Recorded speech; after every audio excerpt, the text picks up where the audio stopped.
Petri Wine brings you Basil Rathbone and Nigel Bruce in the new adventures of Sherlock Holmes.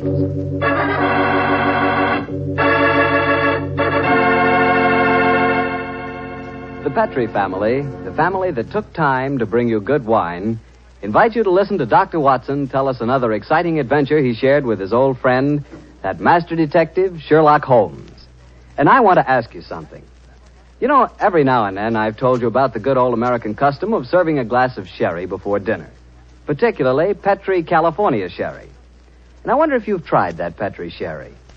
Really, a glass of Petri sherry is the best beginning a good meal ever had. Petri sherry is clear, fragrant, and truly delicious. It's a wonderful wine whose flavor is the essence of luscious, sun-ripened grapes. And Petri makes two kinds of sherry wine, a regular sherry and Petri Pale Dry. If you don't know which you prefer, try them both. Don't buy one, buy two. But remember, always buy Petri, because Petri wine is always good wine.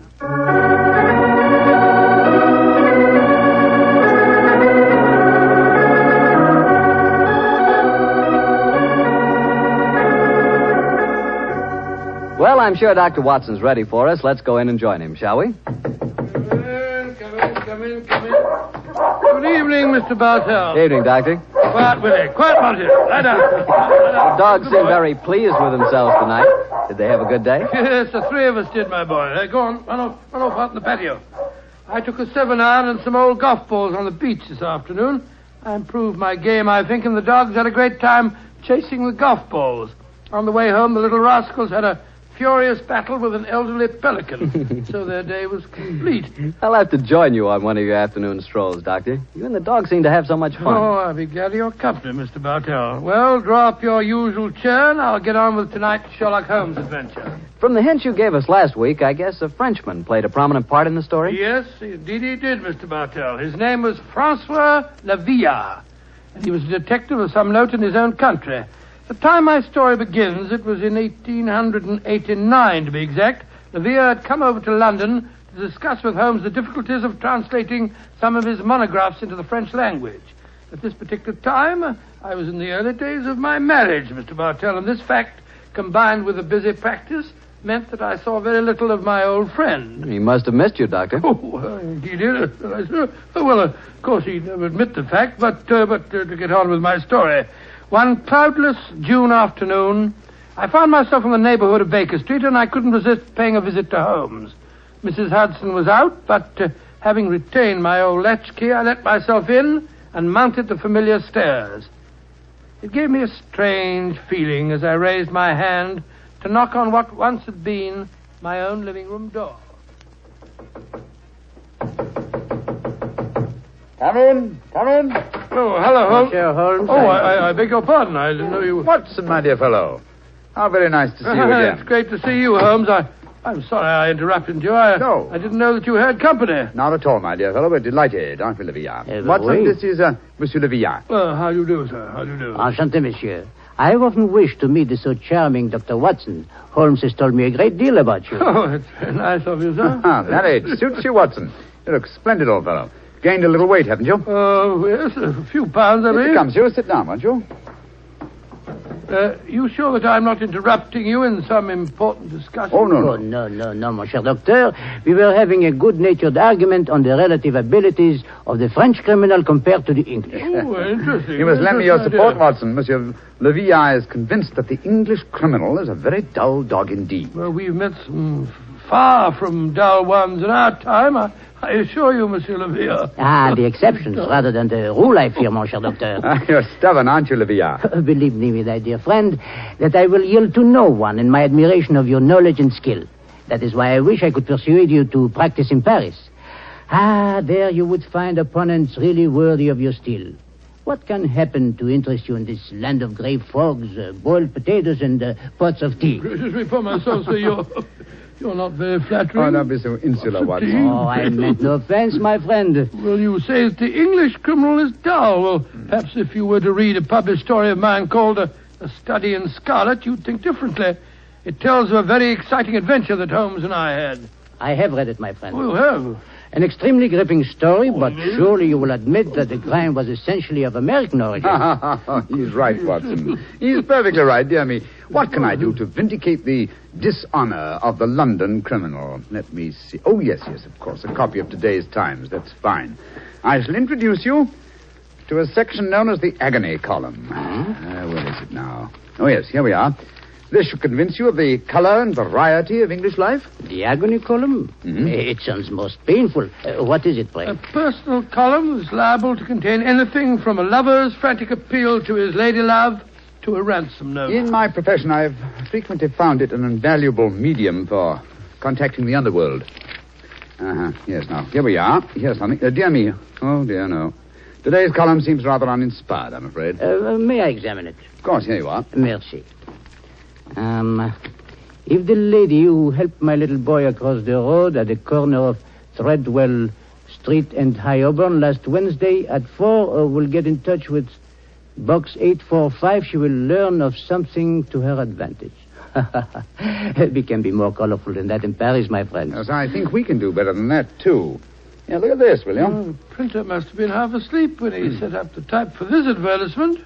Will any gentleman interested in discussing cryptography and cipher writing please communicate with Box XQL 696, the time? Oh, I fail to find this message any more stirring than the preceding one. You notice the execrable printing, don't you? Indeed I do. It is all mixed up. The first word, will, starts with a capital W and a capital I.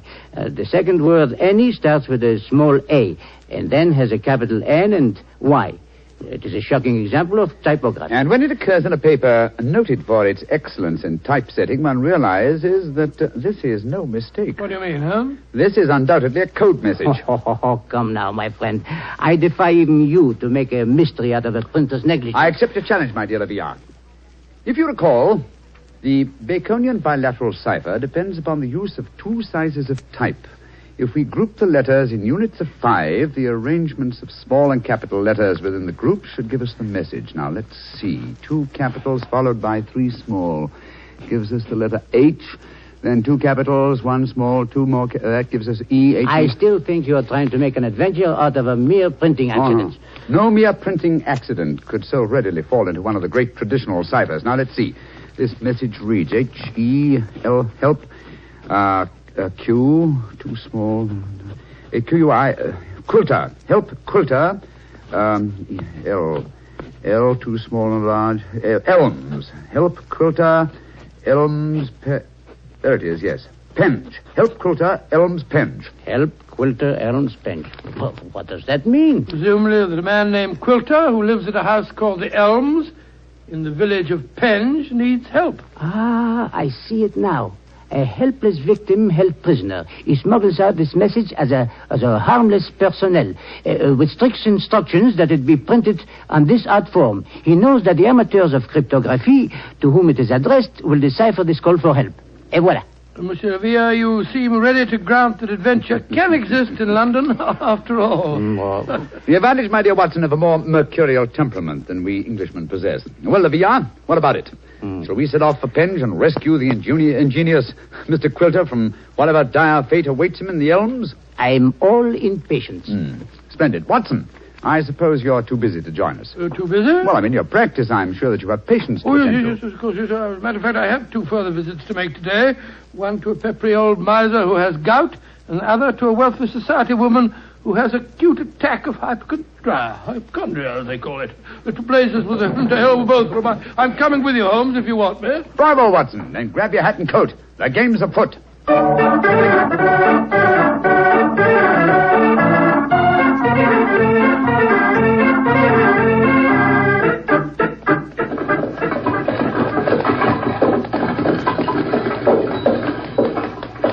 Here you are, gents. The Helms Penge. Nice afternoon for a drive, wasn't it?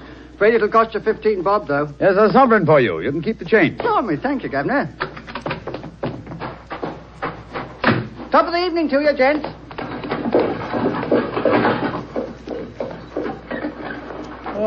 So this is the Elms, eh? Quite a bit of land for such a modest neighborhood.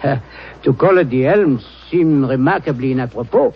I cannot see an elm tree in sight. So you see, Livia, the English have more imagination than you give them credit for. Are you just going to walk up to the front door and knock, Holmes? Why not? The direct approach is often the most satisfactory. Oh, you disappoint me. I had hoped that perhaps you would adopt one of the disguises in which you are so adept, I am told. Well, since it's unlikely that these people know me by sight, that's hardly necessary, is it? However, I trust that this little problem may reward you with some colorful highlights before we're through. Oh. Great Scott. Revolver shots. They came from the house. We are too late. Monsieur Quilter has been murdered. No, I think not. You will observe that the next-door neighbor to the Elms was mowing his front lawn as we drove up. He is still engaged in the same occupation. Obviously, revolver shots attract little attention in this vicinity. Mon Dieu, you mean that violence and sudden death are so common that they do not attract even the passing interest? No, Villa. Even the British are not as phlegmatic as that. Then what is the answer to those shots, Holmes? Look, some member of this household is addicted to pistol practice. The fact that a shooting target is nailed to the back of that fence over there would further support the theory. Well, that's rather ominous, in my opinion. Well, here we are at the front door. Let's keep our wits about us anyway. Are you carrying a revolver, Dr. Watson? No, and a stethoscope, I'm afraid. I was prepared for sickness when I left the house today, and not for crime. I, too, am unarmed. How about you, Monsieur Holmes? Only a magnifying glass, I'm afraid. Hardly a very lethal weapon. Yes? My friends and I were calling on Mr. Quilter. Oh? Who are you? My name is Sherlock Holmes, and these are my friends, Dr. Watson and Monsieur Leviat. How do you do, madam? How do you do? Is Mr. Quilter expecting I don't know. We read his advertisement in the agony column of the Times today and came down here at once. Are you a relation of his? I'm his niece. Oh. My name is Doris Faversham. Come in, won't you? Miss Faversham, I suppose it is. Yes, Doctor. It's Miss Faversham. We heard 3 revolver shots as we were walking up the driveway. They gave us quite a start. Yes, mademoiselle. We were afraid that we might have arrived at a time of tragedy. Yes, indeed. Tragedy? Oh, my hobby is revolver shooting. I was doing some target practice in the back garden as you arrived. Revolver shooting, Miss Faversham. How very interesting. I flatter myself that I'm something of a marksman myself. Oh, really? Mm-hmm. Well, perhaps we can have a match. Won't you sit down? Your challenge intrigues me, Miss Faversham, but before I accept it, I should like to see Mr. Quilter. Well, Uncle George is paralyzed, you know. Oh, well, Spends all his time in a wheelchair. I'm not at all sure he'll see you. Well, at least you can ask him, can't you, Miss Faversham? It is his custom at this time of the day to take a little nap. Perhaps tomorrow... Doris! he's still awake. Who's here? Yes, Uncle. Some men have come to see you, Uncle. Well, bring him in. Follow me, gentlemen.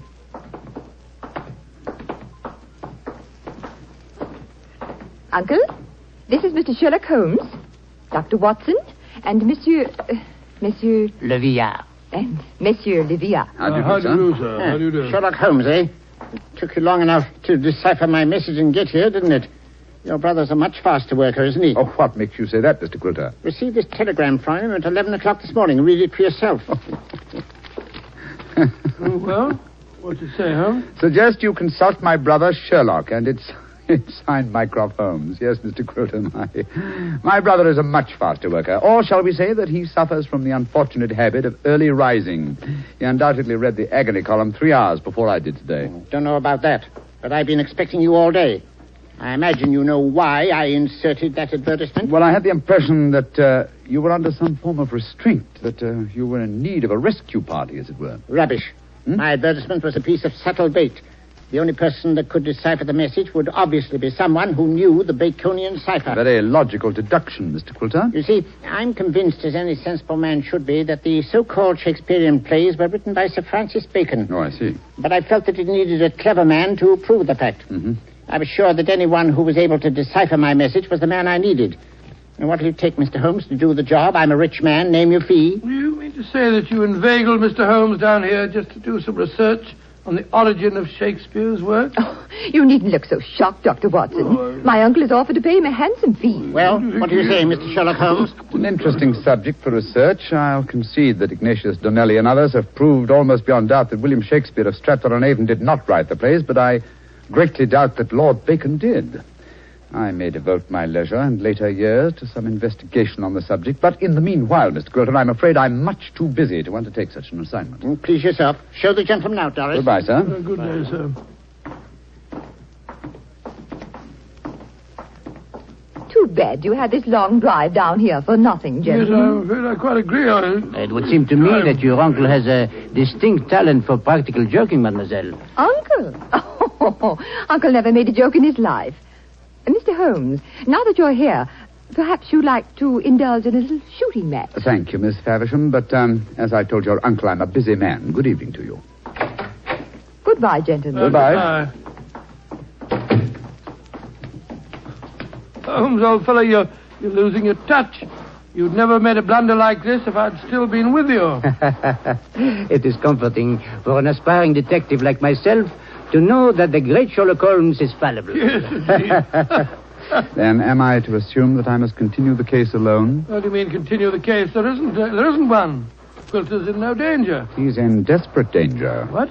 I'm only afraid I may be too late to save him. But we have just spoken to the man. Oh, no.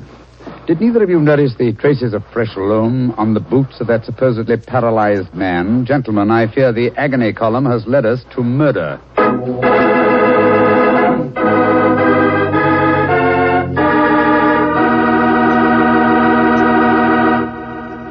You'll hear the rest of Dr. Watson's story in just a second.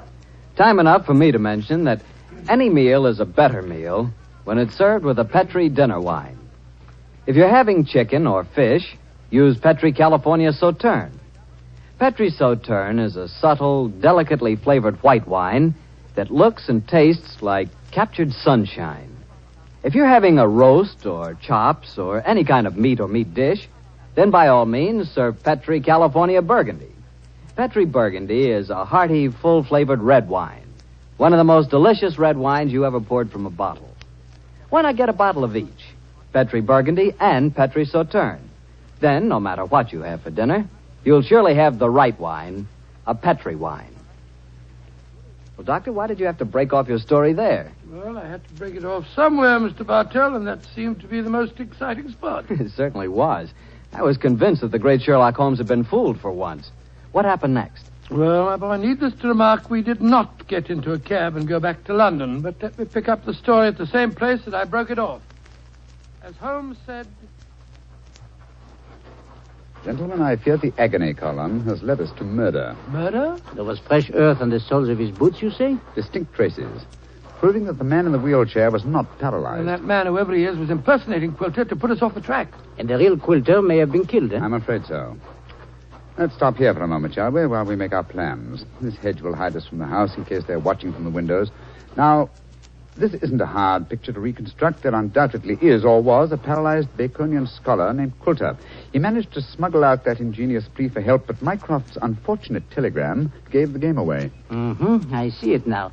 The people in there, holding him prisoner, forced him to reveal what he has done, eh? What they may have done to him, heaven alone knows. One of the criminals, guessing from the telegram that I might appear on the case, posed as the crippled Quilter. What's our next move, Holmes? Remember that singularly unattractive young lady skilled with a revolver? We must search the grounds as unobtrusively as we can. Search the grounds? For what? I can answer that question, Monsieur Docteur. We search for signs of the freshly turned earth of a grave.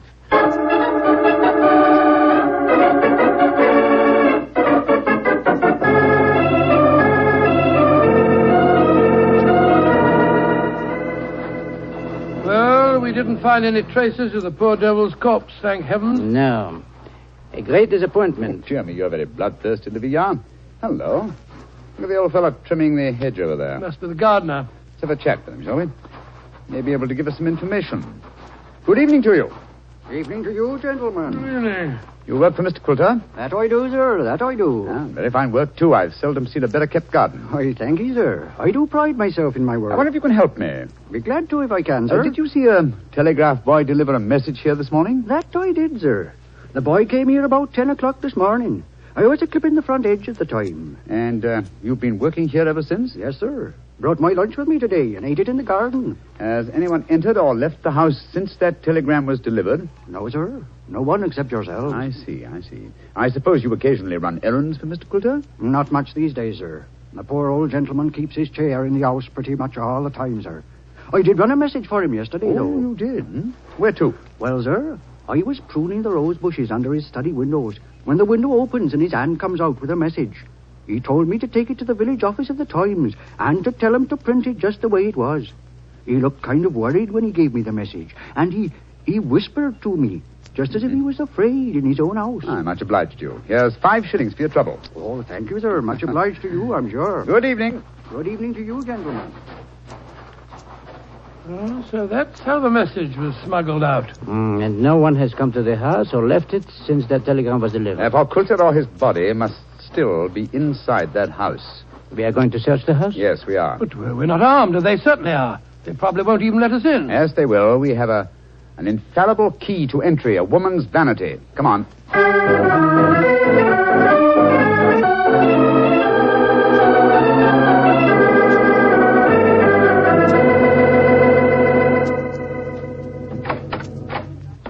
Oh, so you came back. I thought you wouldn't be able to resist my challenge to a pistol match, Mr. Holmes. Exactly, Miss Faversham. We had difficulty in finding a cab and decided to take a train back to London. There was an hour's wait, so I thought I'd accept your challenge. Good. Come in. We'll go into the back garden. Thank you. Don't talk loudly. I think Uncle's asleep in the next room. Don't bring anybody in here, Doris. I want to see. All right, Uncle. This way, gentlemen. If your uncle wants to sleep, seems a funny sort of alibi. Oh, well, he's used to that, Doctor.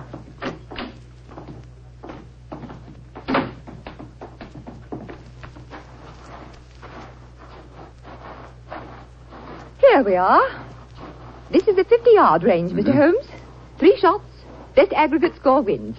How much do you want to bet? You name the stake. Name the stakes, Miss Faversham. A sovereign? Certainly. You take the first 3 shots? Very well. I must just check that it's loaded. Yes, 6 bullets. All right, here I go.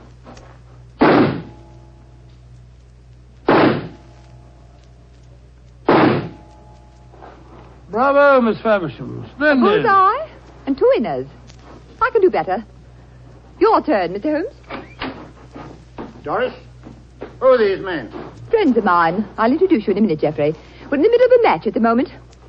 Your turn, Mr. Holmes. The revolver, please. Here you are. Thank you. You're sure you know how to handle a revolver? Oh, quite sure, thanks. Then why are you pointing it at me? Because I want you to raise your hands above your head. You too, whatever your name is. Doris, who are these men? Put up your hands. I shan't hesitate to shoot, I assure you. Come on. That's it. What in heaven's name do you think you're up to? Finding out what became of the real Mr. Quilter. Search the man, Watson. Right you are, Holmes. VR, go into the house, will you, and search it. Yes, but of course. Hello, this man had a revolver on his hip. Keep him covered with it. Here, stand still, you. Now, sir, who are you? From your resemblance to the man in the wheelchair that we saw earlier, I should say that you're a member of the same family. We're both relatives of Mr. Quilter. That's right. My name's Davies. I'm from the Australian branch of the family. Relatives, yes. And doubtless you stood to inherit his estate in the event of Quilter's death. You moved in on this defenseless old man, terrorized him, lived off him, and finally found it necessary to destroy him. You're talking absolute rubbish. You're telling the truth and you know it. I can tell by your expressions. Move back into the house, both of you. Come on. And keep your hands raised. All right, that's it. Come on. Lead the way into the study. The man posing as Mr. Quilter is still there. We heard him call out as we came in. Yes, we might as well confront the 3 of them together. Yes, he's still seated in the chair. He seems to be asleep. Leah! Did you find anything? Not a trace of the missing men, Monsieur Holmes. Davis, what did you do with Mr. Quilter? I didn't do anything with him. Of course not. He's sitting there in that chair. It's no good lying to us. We know that man's an imposter. This is a fantastic situation. Nobody has left this house since the telegram arrived, and nobody has come to it, yet Mr. Quilter has vanished. Good Lord, how can he sleep through all this talk? You'd think he'd been drugged. Sophia! We're idiots. You are unquestionably the most promising detective in France, and some people have been kind enough to grant me a similar status in England, and yet my old friend Watson has just solved the case. Oh, well, nothing. I was just too happy to... What? Solved it? Well, how? Listen to the breathing of that man in the chair. What? He's been drugged.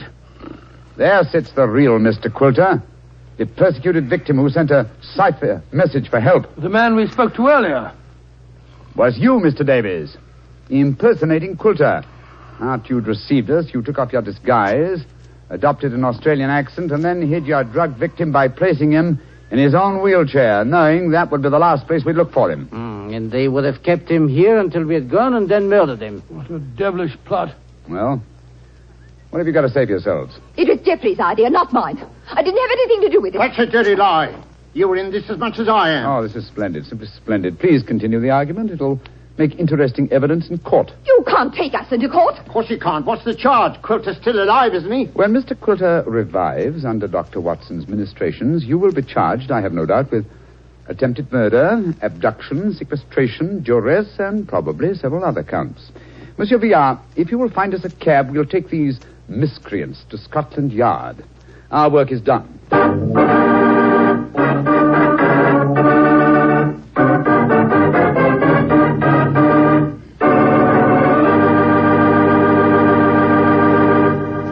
Well, Doctor, that was a fine story. What are you fidgeting for? Fidgeting me? Well, I'm expecting a guest. I thought I heard him just now, the front door. A guest? Now, you're being as mysterious as Mr. Holmes. Oh, not quite. You see, come in. Dr. Watson, how are you old rascal? Gregory, my boy, it's great to see you again. Mr. Bartell, meet my friend, Mr. Gregory Hood. Not the Gregory Hood. Mr. Bartell, I like the way you say that. Yes, Mr. Bartell, this is the Gregory Hood. Mr. Bartell, if you listen to Dr. Watson, he'll lead you to believe I'm much more important than I am. I'm quite a simple person, really. I'm kind to dogs, just love little children, and always help old ladies cross the street.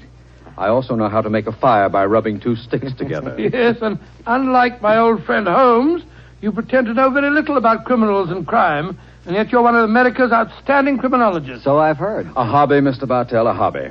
My real business is importing, headquarters San Francisco. Need any old masters?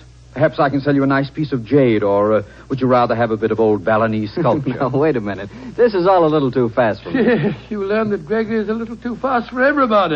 But, Mr. Bartell, I'm sure you'll get to know Mr. Hood a good deal better. You see, as I've told you, I've always wanted to take a trip back to England, and now I have a chance to do so. But, Doctor, won't I see you again? What about our story? Oh, I shall be back in the fall, but meanwhile, I've asked Mr. Gregory Hood to get together with you at this time every week and tell you some of his experiences. Which, of course, makes me feel very important. Mr. Hood, as you know, has been involved in many famous cases dealing in crime. His importing business and his hobby criminology are a strange combination. I learned that he keeps a diary of these cases, and it's a fascinating book. The Case Book of Gregory Hood. The Case Book of Gregory Hood. Sounds intriguing. Intriguing? It certainly is. Thank you. Well, then I can tell all our friends, be sure to listen next week at the same time and every Monday night through the summer to The Case Book of Gregory Hood.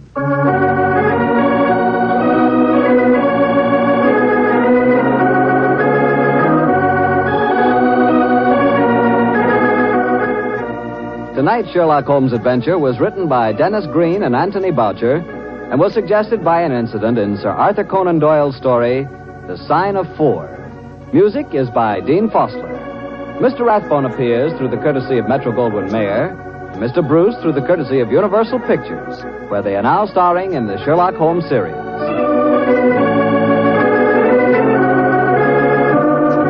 The Petri Wine Company of San Francisco, California, invite you to tune in again next week, same time, same station. Sherlock Holmes comes to you from our Hollywood studios.